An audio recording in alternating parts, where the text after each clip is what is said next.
নমস্কার বন্ধুরা, তো আমি আজকে চলে এসেছি আমার নিজের গল্প নিয়ে। আর আজকের গল্পটা হলো একটা পাড়ারই গল্প। বলতে গেলে ভীষণ খারাপ লাগছে যে এখনকার কারোর থেকে কোনো জিনিস চাওয়াটা উচিত না, এটাই বলতে পারি। হয়েছে ব্যাপারটা বন্ধুরা, যে একটা পাড়ার মহিলার থেকে একটা পাড়ার মহিলার খুব ভালো বন্ধুত্ব হয়। খুব ভালো, এতই ভালো, সব জায়গা ঘোরা, খাওয়া দাওয়া, খুব ভালো করে এনজয় করা, সব কিছুই চলছিল। চলতে চলতে একদিনকে হয় যে যে একটা মহিলা, সে একটা খুব সুন্দর শাড়ি কিনেছে পুজোর সময়। এই দুর্গা পুজোতেই খুব সুন্দর শাড়ি কিনেছে। পুজোর সময় ও শাড়িটা পরেছে। তাই সেকেন্ড ওর বান্ধবী যেটা, ওকে খুব ভালো লেগেছে ওই শাড়িটা। এতই ভালো লেগেছে, সে ওকে বলল যে এই শাড়িটা আমাকে একদিন দিবি না প্লিজ, পরবো, ভীষণ ভালো লাগছে শাড়িটা। ও বলছে ঠিক আছে নিয়ে নিবি। যেহেতু খুব ভালো বন্ধুত্ব, নিশ্চয়ই সবাই দিয়েই দেয়। দিয়েছে ওকে পরার জন্য। ও পড়েছিল বিয়ে বাড়িতে, পুজোর পর বিয়ে টিয়ে এসছে, ও বিয়েতে পড়েছে।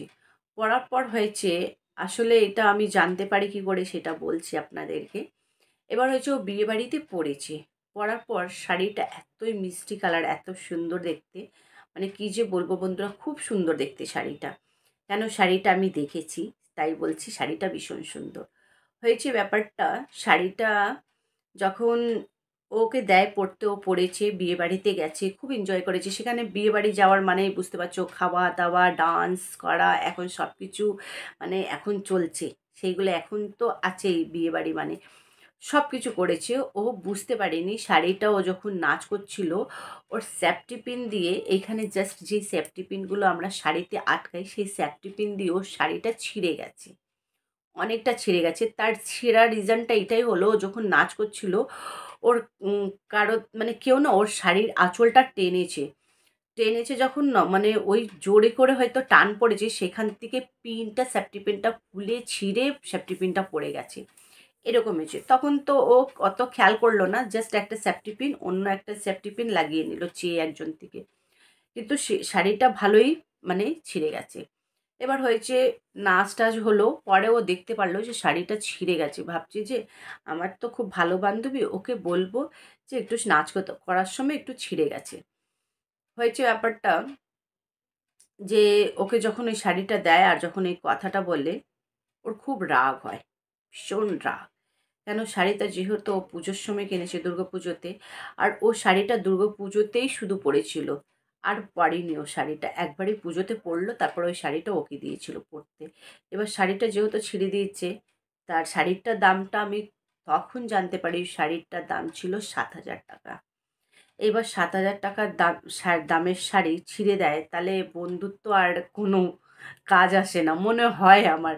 কেন, যেটা আমি দেখলাম এখন 7,000 কি, আমার মনে হয় যদি ভালো বন্ধুত্ব থাকে, তাহলে 7 লাখ টাকাও যদি শাড়ির দাম থাকে, তাও মানুষ বন্ধুত্ব আগে এই শাড়িটা বুঝবে না যে এত দাম। কিন্তু এখন শাড়ির দামটা বেশি ইম্পর্টেন্ট। এখন বন্ধুত্ব গেছে বাড়ি, এখন আর ওই বন্ধুত্ব চলবে না। এখন হলো 7,000 টাকার যেহেতু শাড়ি আর ছাড়া যাবে না। ওকে খুব উল্টোপাল্টা কথা বলতে স্টার্ট করে, যে জীবনে এরকম শাড়ি পরেছিস তুই? আমার থেকে শাড়িটা চেয়ে নিয়ে গেলি, পরলি, এইরকম করে কেউ শাড়ি পরে? আমি শুধু একবার পুজোতে পরেছি, তোকে দিয়ে দিলাম, তোকে শাড়িটা ভালো লাগলে বলে দিয়ে দিলাম, তুই পরে এইভাবে ছিঁড়ে নিয়ে এসছিস, আর এখন বলছিস দেখ ছিঁড়ে গেছে, আমি শাড়ি নেবই না, তুই আমাকে শাড়ি কিনে দিতে হবে। আমাকে এই রকম, এই কালারে, এই রকম ডিজাইনের আমাকে শাড়ি চাই, আমি এই শাড়ি নিচ্ছি না আর। এবার এটা বলার পর সে ওই বান্ধবী বলছে, আমি তো এত দামের শাড়ি কিনতেও পারবো না, তো তোকে দেবো কোথায় থেকে? বলছে কিনতে পারবি না, তাহলে আমার থেকে চেয়ে পড়েছিস কেন? লজ্জা লাগে না? যখন পারিস না কিনতে, তাহলে অন্য দিকে থেকে চেয়ে চেয়ে পড়িস। অনেক রকম কথা, অনেক রকম ঝগড়া স্টার্ট হয়। তারপর না, মেয়েটা ওই শাড়িটা নিয়ে গিয়ে ভেবেছি, হয় না দর্জির কাছে নিয়ে গেলে রিফু করে দেয়, সেই জিনিসটা করবে, ছিঁড়ে গেছে যেই জায়গাতে। কিন্তু যখন ওইটা করতে নিয়ে এসছে দোকানে, তখন সেইখানে রিফু করবে যে জায়গাতে নিয়ে এসছে, ওর সাথে ঝগড়া করার পর ও নিয়ে এসছে, যেহেতু ওকে ওই শাড়িটা দেবে আর প্লাস কিছু টাকা দিয়ে দেবে, এইটা ও ভেবেছিল। কিন্তু যখন ও দোকানে নিয়ে আসি, সেইখানেই আসলে হয়ে ব্যাপারটা, ওই সব কথাগুলো সেই দর্জির কাছে বলে, আর সেই দর্জির কাছে আমি গেছিলাম। তখন এই কথাগুলো শুনতে পারি যে এইরকম ব্যাপার হয়েছে, মানে হয়েছে তো অন্য পাড়াতে, সেইগুলো পাড়াতে আমরা জানতে পারতাম না, হয়তো 2-4 দিন 10 দিন পর হয়তো জানতে পারতাম। হ্যাঁ, কিন্তু সঙ্গে সঙ্গে যেটা জানতে পারলাম সেই দর্জির কাছে আমি ছিলাম বলে জানতে পেরেছি। সেইখানে উনি দর্জিকে বলছে এরকম, আর শাড়িটা ভীষণ সুন্দর ছিল। দেখো 7,000 টাকা দামি শাড়ি সুন্দরই থাকে, কম দাম না। 7,000 টাকা অনেক বেশি, যারা মিডিল ক্লাস তারা 7,000 টাকা অনেক বেশি ভাবতে পারো 100%, কিন্তু ও একটু ভালো ঘরে, তাই 7,000 টাকা ওর কাছে কিছুই না। যে বড় ঘরে আর যে ওই মেয়েটা সে মিডিল থেকেও একটু লো, সেই জন্য ওকে বললো যে তুই 7,000 টাকা দামে কোনো দিন শাড়ি পরেছিস, তার রিজনটা ও 7,000 টাকা সত্যি বলতে গেলে ও শাড়ি পরিনি এখন অবধি। যাই হোক, ও যখন দোকানে নিয়ে যায় বলে দোকানের লোক যে হ্যাঁ হয়ে যাবে, তোমার 80 টাকা লাগবে। বলছি ঠিক আছে। এবার ও এটা পড়ে নিয়েছে, সেখানে ওই গল্পটা শোনাচ্ছে দোকানে, দোকানে দর্জির লোক আর ওনার কাছে একটা মহিলা কাজ করে, তার সাথে ওই গল্পটা শেয়ার করছে, মানে বলছে এরকম এরকম বন্ধুত্ব, আর দেখো একটা শাড়ির জন্য সব শেষ হয়ে গেছে। তখন আমি শুনতে পারলাম আসলে ব্যাপারটা হলো কি, তারপর শাড়িটা পরে জানতে পারলাম, মানে হয় না 10 দিন 15 দিন পর পাড়ার ওই অন্য পাড়ার গল্প এই পাড়াতে এসছে, আসে তার রিজনটা এর জন্য যে অনেকে হয়তো এইদিকে ওইদিকে ঝিয়ের কাজ করে না, তারা হয়তো কোনো কথা শুনলে কোথাও থেকে এসে বলে, পাড়ার কারো থেকে বলল যে পাড়ার ওইরকম হয়েছে, এরকম কাণ্ড হয়েছে, এরকম হয়েছে। তা এইটা না, কথাটা অনেক ছড়িয়েছে, বলতে গেলে অনেকেও জানতে পারে এই ব্যাপারে।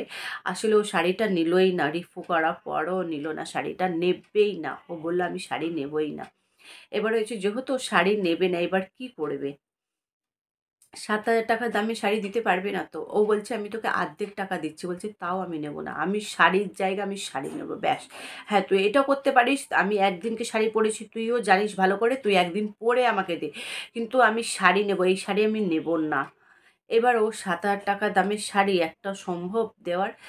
অনেক পাড়ার লোক এসে ওকে ভালো করে বোঝালো, মহিলাটাকে যার 7,000 টাকা দামের শাড়ি ছিল তাকে খুব ভালো করে বুঝিয়েছে যে তোমাকে অর্ধেক টাকা দিচ্ছ, ওই টাকার দামে ও শাড়ি এখন অবধি 3,000-3,500 টাকাও শাড়ি পরেনি।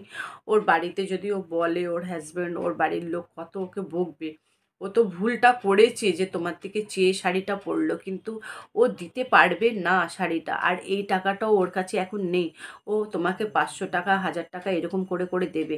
তুমি মানে একটা শাড়ির মধ্যে বন্ধুত্ব শেষ, বলছে হ্যাঁ আমি একটা শাড়ির মধ্যে বন্ধুত্ব আমি শেষ করতে চাই। ও যখন ও জানে আমার কাছে অত টাকা নেই, তাহলে এত পড়ার এত এই শখ কোথায় থেকে এসছে যে কারোর থেকে চেয়ে চেয়ে পড়বে? ও তো আমার থেকে কত জিনিস চেয়ে পড়ে, জুতোর থেকে নিয়ে সাজার জিনিস থেকে নিয়ে কুর্তি থেকে নিয়ে চুড়িদার থেকে নিয়ে সব কিছু তো আমার থেকে চেয়ে পড়ে, কিন্তু এত দামি শাড়ি আমার এইরকম করে দিয়েছে, আমার আর ভাল লাগছে না, আর এর সাথে আমার কোনো বন্ধুত্ব আমি রাখতেও চাই না, দরকার নেই। এর থেকে আমার আজ পর্যন্ত 10 টাকারও জিনিস নিইনি, আর এই আমার থেকে কত দামি দামি সব জিনিস নিতে থাকে ভগবান মানে একটা জানে, আর কেউ আমি কারোও বলি না, কিন্তু আজ থেকে আমার কোনো বন্ধুত্ব নেই আর কিছু নেই।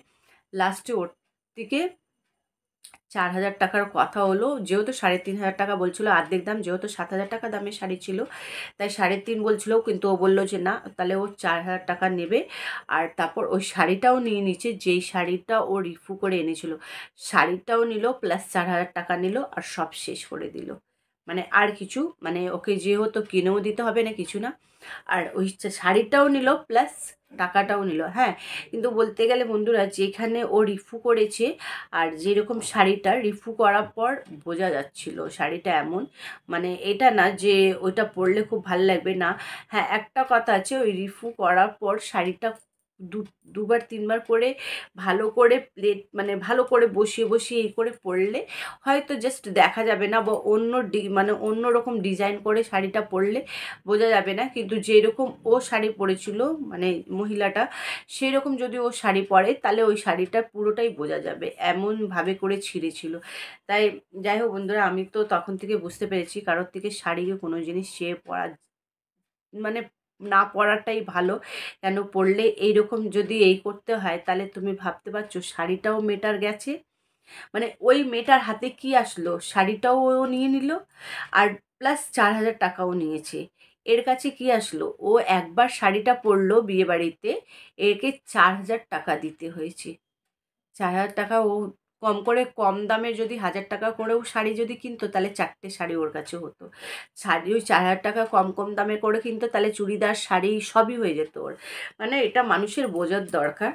খুব বড় বড় ওরও ভুল হয়েছে। ও খুব কেঁদে কেঁদে বলছে যে আমি বুঝতে পারিনি যে আমার এরকম বান্ধবী যে আমার সাথে মানে বন্ধুত্ব করে আর এরকম কথা বলছে, যে আমি ওকে কত কিছু দিয়েছি। ভীষণ খারাপ লেগেছে এইগুলো শুনে। আর কোনোদিন ওর সাথে আমি কোনো রিলেশন রাখবো না। ও রাখবে না কি, ও রাখবে না, দুজনেই দুজনের সাথে কোনো রিলেশন রাখবে না, কোনো বন্ধুত্ব আর থাকবে না। যাই হোক, কিন্তু এইটা দিয়ে এইটা বোঝা গেল যে কোনোদিন কারো জিনিস চেয়ে পড়া যাবে না। পড়লে কিন্তু এইটা এত বড় অ্যামাউন্ট যদি দিতে হয়, তার থেকে ভালো নিজের, যদি তুমি 200 টাকার একটা কুর্তি পরো না বন্ধুরা, সেটা তোমার নিজের, তুমি যত যেইভাবে ইচ্ছা পরো, কেচে ধুয়ে মেলে দাও, তারপর আবার পরো, মানে বেস্ট। আমার মনে হয় 200 টাকা 500 টাকা তুমি একটা শাড়ি মন প্রাণ খুলে পরো, সেটা তোমার নিজের। কেউ বলতে আসবে না। তোমার যদি তার উপরে কফি পড়ে যায়, চা পড়ে যায়, তুমি মাছ মাংস খাচ্ছ, সেই তরকারিগুলো পড়ে যায়, তুমি নিজের মতন ধুয়ে নাও, নিজের মতন পরো, সেটা তোমার নিজের। কিন্তু কারোর তুমি 500 টাকারও যদি শাড়ি চেয়ে পরছো না, সেটাও তো তোমার ভয় থাকবে মনের মধ্যে। যদি ওর শাড়িতে কিছু পড়ে যায়, যদি কিছু নষ্ট হয়ে যায়, তোমার একটা ভয় থাকবে। আর তোমার জিনিসে যদি পড়েও গেলে কোনো ব্যাপার না, যদি নষ্টও হয়ে যায় শাড়িটা, সেটা তুমি বাড়িতে পরে ইউজ করে নেবে, কেউ তোমাকে বলতে আসবে না। কিন্তু এইরকম যদি শাড়ি পরে আর তোমাকে 4,000 টাকা দিতে হয়, আমার মনে হয় না, আমি জীবনে আমি পারবো না বন্ধুরা। আমি 200 টাকার শাড়ি পরে আমি খুশি, 500 টাকার শাড়িও পরে আমি খুশি, কিন্তু এটা আমার নিজের হওয়ার দরকার। আমি কারোর থেকে চেয়ে আমি এরকম জীবনেও পরবো না। এটা তো শিক্ষা ওদের থেকে পেলাম। আর আমি আজ পর্যন্ত কারোর থেকে একটাও শাড়ি বা একটা চুড়িদার কুর্তি চেয়ে পরিনি। আমার যেটা আমার কাছে আছে সেটাতে আমি খুব হ্যাপি। ওইটাতে আমার মানে অন্যদের, না কি বলবো, সবচেয়ে বেশি আমার যেটা খারাপ লাগে, অন্যদের গায়ের জিনিস আমার নিজের পরতে আমার ঘেন্না লাগে। সব থেকে মেন ব্যাপারটা এইটাই হলো। জানি না কেন এই ঘেন্না মনে এতই চলে এসছে, আমার একদম জীবনেও আমি পরতে পারবো না এই ঘেন্নাটা। মানে এত ভীষণ খারাপ লাগে যে ওর গায়ের জিনিস আমি পরবো, যতই কেচে ধুয়ে পরিষ্কার করে দিক, আমি পরবই না। এটা আমার মনের মধ্যে, মানে এখন থেকে না, ছোট্টবেলার থেকে আছে, আমি কারো জামা কাপড় পরতামই না। আর এখন অবধি এটা চলছে। তাই এই মানে শেয়ার করার রিজনটা এটাই হলো যে বন্ধুত্ব বলে মানুষ বান্ধবীদের থেকে চেয়ে পড়ে নেয়, কিন্তু এইরকম যদি ওকে রিটার্ন করা যায় টাকা, তাহলে এত বড় অ্যামাউন্ট, তাহলে মনে হয় না যে কারোর থেকে চেয়ে পড়াটা ভালো হবে। তার থেকে ভালো নিজেরটাই পড়ো, আর নিজের পড়ে নিজের হ্যাপি থাকো, কোনো ব্যাপারেই নেই কিছু হলেও। যাই হোক বন্ধুরা, আমার এই ছোট্ট গল্পটা আপনাদের কেমন লেগেছে অবশ্যই জানাবে। আর আপনাদের সাথে এরকম কোনো দিন কোনো ঘটনা ঘটেছে কিনা নিশ্চয়ই জানাবে। আর আমার এই ছোট্ট গল্পটা ভালো লাগলে লাইক, কমেন্ট, শেয়ার করবে, সাবস্ক্রাইব করবে, খুব ভালোবাসা দেবে। আপনারা ভালো থাকবে, সুস্থ থাকবে, আমার ভিডিওগুলো দেখতে থাকবে। Bye bye.